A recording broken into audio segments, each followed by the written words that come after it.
Live from Chattanooga, Tennessee, it's Nooganomics with David Tulis.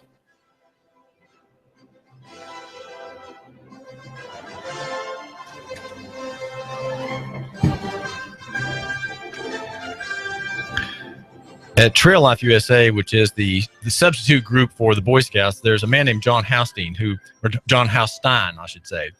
And John Haustein is a man who makes things happen for the group. There are things that have to be built, things that have to be arranged. He knows where to get materials. He knows where to get how to organize a running track. There was a mud run that was a fundraiser for Trail Life USA recently, the second one that the group has had, and John was helping to organize that. So he's a man who knows how things place themselves in the physical world, one on top of another, or one thing next to the other. And that is a gift that comes from his calling. He's been in the what he blithely says is the facility solution provision or provider line of work for some time. He runs a company called Varsity here in the Hickson area with a service area about which we'll hear. John is married. He and his wife, Wendy, have 3 children, ages 8 to 14. He lives in Saudi Daisy. And Varsity, as he says, is a facility solution provider. I said, John, that's just jargon. What is it that you really do? And so we're going to ask him to peel back the phrase that sounds good and find the real man with the sweat on his brow. John, what is it that you do at Varsity? Well, we work with a lot of business owners. We work with those who've got other stuff to do. They're running their business. They don't need to take care of that building, be it the custodial, be it the painting, be it the lawn care. Those things that take away from their daily calling. They know that they can call us, and that solution is going to be provided. We do get a lot of interesting calls. Hey, we can't find anybody to do this. Can you do it? And we'll put a little sweat effort and research into it, and we'll do it, and we'll exceed the expectations. Well, what's an example of this sort of shot out of the blue for a work from someone who's not an existing client? Give an example. Well, a lot of times, if you've got a remodeling project, you're going to call a general contractor. A lot of times, if you've just got a little room that needs to be painted, you may call your handyman. But we fit in between those two. It's the project that's too big for your handyman and too small for the big general contractor to come in. A lot of it's specialty. We got proposal this week to clean one of the largest kitchens in town, and that goes from the ceiling grid all the way down to the grout. There's not a company in town that really sticks to their guns and does that. Well, tell my listener how a big kitchen is cleaned. What are the main steps, and what are the main ingredients? A commercial kitchen in today's environment runs just about 24/7. This happens to be a hospital, so it's definitely a 24/7 facility, and it's massive. It's probably one of the larger kitchens in the Chattanooga area, and it's not something that you can go in overnight and knock out this project. It's going to take weeks of planning, and it's going to take weeks of implementation to do it. And it's a top. Why does it need to be cleaned? It's a hospital, isn't it? Always clean anyway. Well, it's clean. It meets the dietary requirements that the government's going to set up and that the clients are going to desire. But you always want to reset it every so often. So it's kind of like painting your house. You're going to do that every couple of years. Well, a commercial kitchen needs to be detailed every so often. So this kitchen is proposed that you will that Varsity and you, John Haustein, and your crew would clean this kitchen while it's running, not getting dust into the salad. Correct. Yeah, it's a delicate operation. It's one that we wholeheartedly enjoy. We like these challenges, and if there's things in there that we don't know how to do, we'll research it. And then we've got enough track record with the vendor that they know they don't have to worry about. So this call came from a referral from one of your other customers? Yeah, it's been one of those long-term relationships. They've thrown a challenge at us. We have exceeded it much more than they expected, and they just continue to throw these challenges at us, and we continue to meet them. Now, Varsity is a relatively new business. It was formed at the end of 2013. Prior to that, John Haustein, you had run a business called Restore America. Now, was that business an LLC, an SP, or how was it? It was an LLC. with an S corporation status. And what did it do? And how is what you're doing now at Varsity different from Restore America? Restore America was an insurance restoration company. We did the fires, the floods, the big things that happened around Chattanooga. Really enjoyed it. The economy took a turn. Money became difficult to get from the insurance companies and homeowners. And thankfully, I'd built up an asset-based business with lots of high-dollar equipment, and I was able to sell that for profit and took my training, the cleaning, the specialty repairs, and changed it into the Varsity Facility Services, where we can still go in and do the same detailed and levels of cleaning. Well, wouldn't you have needed all the equipment that you had as in Restore America in Varsity, since you're doing similar work? Like big vacuum cleaners and... Well, there was definitely things like that. We learned a lot about the equipment from Varsity, but it didn't necessarily make the transition to facility cleaning. And some of that stuff, it's such a high-dollar price tag, it doesn't make sense to own it in my business. So I can go out and rent those particular machines. But the vacuum cleaners, the floor cleaners, those are items that any individual can readily pick up. And is that your heaviest equipment in what you're doing now? Large industrial vacuum cleaners? And we carpet cleaners. Yeah, your average machine that we're spending money on is $8,000. So that's not something that you're going to walk into Home Depot and pick up a vacuum cleaner. These are special machines. They definitely leave the environment cleaner than when we got there.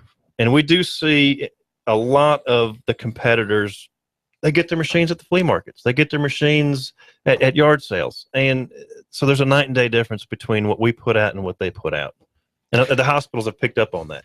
Now, John, you're here in the studio because something remarkable happened in the 1800s in Charles Dickens's novels. I think there's one instance of this event happening, and in that story, it was a spontaneous combustion of a human being. And I don't know if it really can happen if a person can suddenly just poof disappear in a pile of carbon, little pile of carbon on the floor. But Dickens, I think, has an example of that in one of his books, and it was something that was rumored to be a possible danger to humanity back in the 19th century. But an instance of spontaneous combustion occurred in a dining hall in Chattanooga, and the remarkable thing is that it was on one of your clients is that it's something that the fire department would like to have a look at or have a copy of for training purposes. What happened, and what is spontaneous combustion, and what happened in this fire that had required the fire department to come and put it out? Well, it's one of those worst case scenarios. You never want this to happen under your watch, but we had a facility in which we currently have the relationship, but we oversee the dietary requirements. We cook the meals, about 300 meals a day, 7,000 plates of food a month. So it's a happening facility. I got a call about 1:30 in the morning that there had been a fire at the location. That's just the absolute worst news you want. So the whole 30-minute drive in is do we leave an oven on? Do we leave a warmer on? Get there, and it's the place is in ashes. So thankfully, I had made the investment about 2 months prior, and we installed video cameras throughout the kitchen, not for any reason other than my protection when it came to somebody got cut, somebody burnt this, somebody stole that. I wanted to make sure I had proof of what had happened. Well, the cameras performed wonderfully. They videoed just for a second to tease the listener for a second. How much did this system cost you? It was $800 for the system, another $800 to put it in. So okay. I'm $1,600 into. And did that add to your internet bill? You received the data by internet, or went up into the cloud, or no? We keep a server on site in a different room. Okay. So all right. So go ahead. Tell what happened. Well, the video cameras rolled throughout the entire fire, and sitting down with the Chattanooga Fire Department, sitting down with fire investigators, this video has proved to be a humongous asset. In my defense, really, we've watched the entire day as it progressed. The staff did absolutely everything by the book. Even that morning, we did our laundry that particular day, and on video, you see the employee take the dirty laundry, the white rags that you see in every single kitchen, and he is sorting them. He is throwing away rags that are not worthy of being cleaned. And then he goes to the laundromat. You clearly see him leave the room. Everything's time stamped. He comes back. And about 4 hours later, we go down to get our laundry after it's completed its wash cycle and its dry cycle. But he took it from the washing machine and put the clothing into the goods into the dryer. Yeah, at 9 a.m. you see him leave the kitchen. At 10:30 you see him leave the kitchen again. That's where he's presumably making the transition from a dryer or from the washer to a dryer. And at 2:26 he goes down there to pick up the particular rags from the dryer. And we know just from test runs that it's a 60-minute dry cycle on that machine. It doesn't care how dry the clothes are; it's going to turn off at 60 minutes. So he went down about 14 minutes after that cycle ended, crams all these white rags, now clean, into a milk crate, the typical one you see the milkman deliver 4 gallons of milk in. Brings it back up to the kitchen, lays it on the countertop in the kitchen. The video camera's got beautiful footage of it. That box is never touched again the rest of the day. So from 2:20 p.m., that box. That's just after lunch. Just after lunch, that box sat there. We leave the facility at 6 p.m. You never see anybody touch it again. 8:45 p.m., the cameras start to pick up some smoke coming off of these rags. And they continue to smoke and smoke and smoke. At 12:20 a.m., this box of rags, just as we use the word spontaneous combustion, I've learned that's not the right word, but we'll talk about that here in a second. Okay. So 12:20, these rags go up into flames, and the rest is where the damage occurred. Well, the flames are high enough to reach the plastic in the ceiling panels, or what catches? The flames. It's on a steel table of some kind. Yeah, they're on a steel table because they had been building up heat for hours and hours and hours. There was quite an explosion. They were able to heat cardboard boxes next to them, so when the flames actually occurred, those boxes were already pretty hot. So it was just a bad scenario in the way that it started, but it was to nobody's fault. The rag just happened. It was providential, but there's a bit of science, and the word is not spontaneous combustion. So tell me more. The term that I have learned, it is called thermal runaway. Thermal runaway is a exothermic process in which it takes heat to create a thermal breakdown in which there's other heat given off. So the dryer in this situation heated rags to a certain point. Now these rags will have apparently some degree of kitchen oil in them, whether you can see it or feel it, it's going to be there. So once these rags got heated to a certain point, they were left in the dryer. That heat from that dryer that's no longer running, all that metal, all that heat is now transferred into the rag. So they go from 150 degrees to 190 degrees just by sucking in that heat. And we put it in a milk crate, take it back. But the man who picked up that ball of white cotton in the milk crate, his hands weren't burned. He didn't notice anything unusual. No. Okay. The outside of the rags are, they're warm. You've picked up your clothes in a dryer. So the outside of the rags were manageable, but the inside core temperature was like the core of the earth, hot on the inside and cool on the out. Pretty much. But thermal runaway is what the term is, and it's a very common occurrence. It's I think your parents probably warned you about linseed oil in the old rags back in the day. Don't wash or do your tabletops and your wood finisher with linseed oil. Just throw that in the corner. You're going to go through a thermal runaway process. So. But the video cameras, to all owners in this situation, they are definitely worth the investment for your protection. Your insurance company is going to utilize them for your defense. And from this event, John Haustein of Varsity was created an event of which you are accustomed to cleaning up, right? In your line of work prior to founding your new business in Restore America. Yeah. That's what you did. You cleaned up messes from fires and floods. Yeah. Right. Yeah. Yeah, there's definitely no doubt that the lawyers involved with this situation brought that to light and questioned the past. And it's still a headache for you. This has not been settled. No, it hasn't been. Yeah, it's a difficult out of your hair. It's a difficult thing. The insurance companies, of course, are defensive on both ends. There's been a lot of research that goes on, and the dollar amounts is significant. But in the end, it's going to be so much better for the facility. Now you're a kind of fixer. You're a man who knows where physical things are. You know about materials or things such as as we have seen your work at Trail Life USA, the boys group, you know where things are, you know where to get things for free. You have a lot of business contacts. How is it that you advance your work at Varsity? You have 12 people working for you. Initially, you maybe just had a couple, and you talk about the growth of your business, the demand for your services that has required this main expense, which is, of course, labor. How have you expanded your business? Yeah, the expansion's been word of mouth. I've fortunately been blessed in that I've not had to do and spend a lot of money on marketing other than going in and doing a top-notch job. That in itself is worth a lot of weight. The business owners like to see the owner-operator situation. So it's been perpetual. You know, you finish one good job and then you get 2 good referrals out of it, and it continues to grow and grow.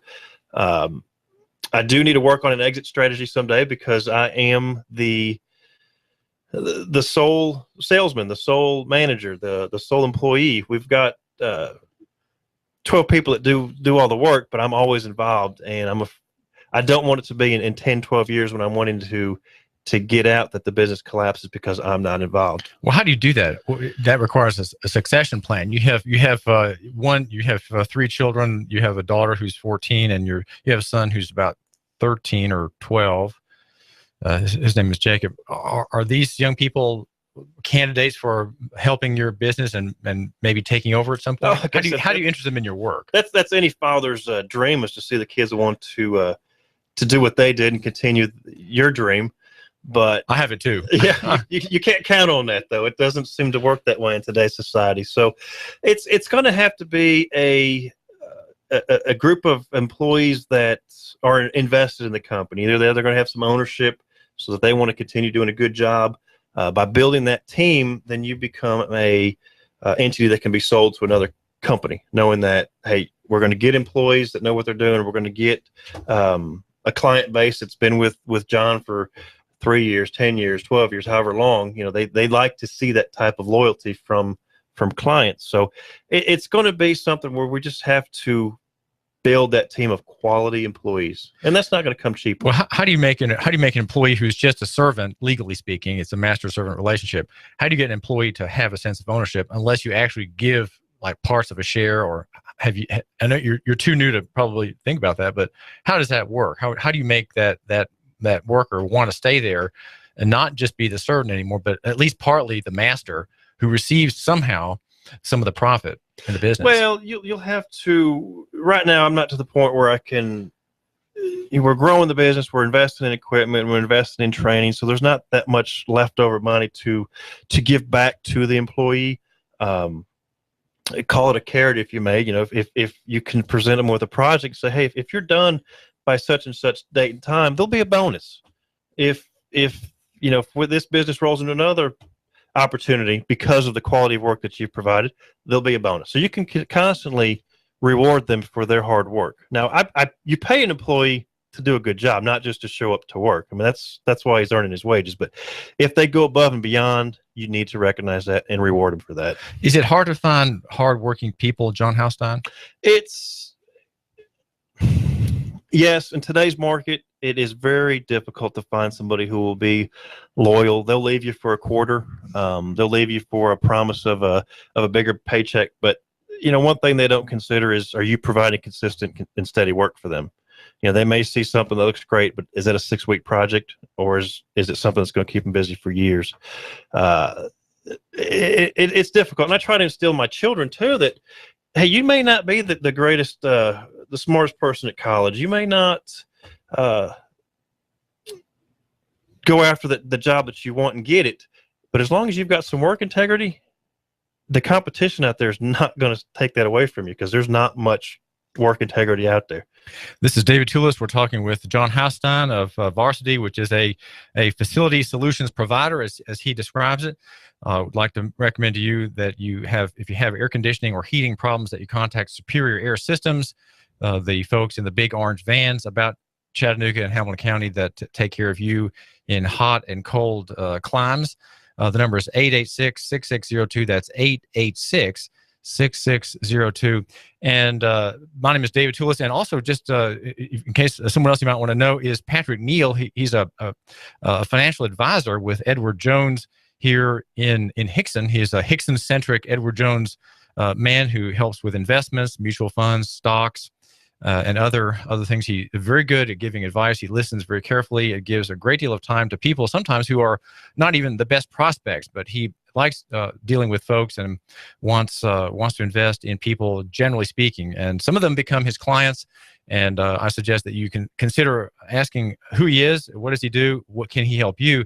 His number at Edward Jones is 870-7894. That's 870-7894. John Haustein runs a company that fixes problems, that manages facilities, that goes from cutting the grass to painting to making repairs, to as has been recently proposed, that he clean top to bottom, makes spick and span a hospital dining hall and kitchen area, a large project. So he has 12 people working with him and for him at Varsity, and wants facilities to be in better shape than they are now. Let me ask you, John Haustein, about capital. How did you grow your business when you sold Restore America? You got some proceeds from the sale of that business, and now you're running Varsity. Did you have to borrow? Did you have to go to the fractional reserve lenders to create new money to help you, or did you have existing capital in advancing to your new business? No, there was existing capital from the sale of business. Which is always good, but we had to rely on that a while for our livelihood while we were developing Varsity. The nature of the custodial business is the equipment's not terribly expensive. So with some self-funding, we were able to provide that equipment to the company. As long as you maintain it, it's going to keep becoming an asset for you, not just a liability. So no, we've not borrowed anything. It's just been self-investment, and we continue to invest our profits back into the company to grow it. So you could say it's organic. It's organic growth. Absolutely, it's a great definition. Are there more owners than just you, John Haustein? Do you have partners? No, it's myself. I prefer to operate that way. It's easier to maneuver in the market than to have multiple board meetings and decisions. And of course, it is always good to sound off with your wife, who knows a lot about what you do. Yeah. And that's your wife's name is Wendy. Well, This is David Tulis, and we want to ask about this whole. Do you have any advice for my listener, John Haustein? He's thinking of starting his own business. Is there a main principle that you find has been good for you and good for your customers? You're going to have to be an owner and operator. You're going to have to be involved 20 hours a day if you want this to succeed. You're going to have to live frugally. You're going to have to buy good equipment. You're going to have to work hard. You're going to have to show the person that is trusting their dollar to you that you're going to do everything that you promised to them. Because in the end, Varsity, the custodial business, the facility solution provider, is really about making the customer succeed, right? Every one of your customers, your goal is to make that person successful in his field, and then you step out of the way once your work is done. Yeah, right? yeah. It's always thinking about the other first. Correct. Which is a very fine Christian principle, and Christian people hear about that at church. And you, my listener, I hope find some value in that suggestion. John Haustein, thanks for joining us here. Absolutely, thank you, David. We are at AM 1240 Hot News Talk Radio, the station in which you report and the world decides. We believe that if we love our neighbors, we'll buy local. Near is better than far. We surmise small is better than big, and simple than complex. And down in the footnotes, with the fleas fight with javelins and scimitars, you've got the personal is better than corporate, and physical beats abstract. That, in summary, I think, is the local economy argument. And we very mildly, with formerly ink-stained fingers from the print business, are making that argument.